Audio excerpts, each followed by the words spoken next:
It is hot, guys. I just got done doing my laundry. So, I called this church. They got back to me and they're like, no, we don't do that kind of thing.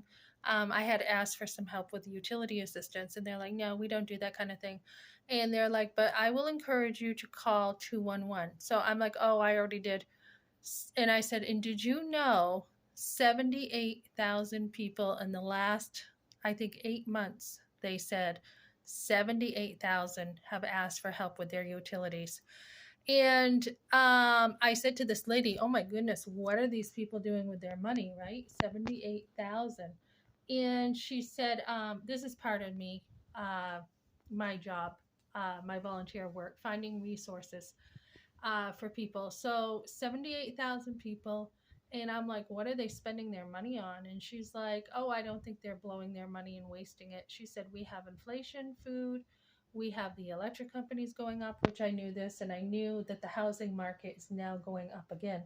So this is what we're dealing with. And when you have that many people after COVID, after already being hit by COVID, an emergency fund can go real fast, extremely fast. So when we lost our home, I mean, you're talking about months of trying to figure some things out.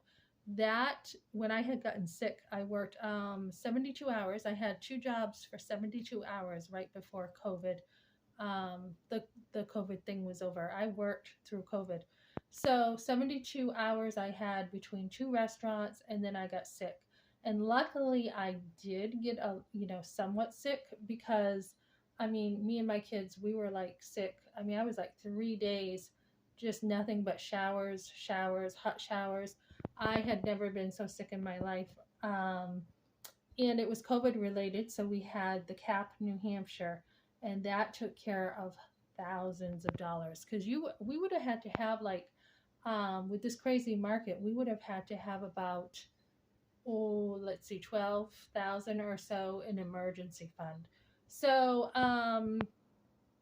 I was talking to this guy at church and he's like, oh no, we don't do things like that. And I recommend you call them. And I said, I have. And you know what? This is the statistic. Oh, okay. And I said, yeah. So what do you think? I don't think Jesus would not help people. Do you? Would Jesus not, would people, what would Jesus do, guys? Would Jesus just send people?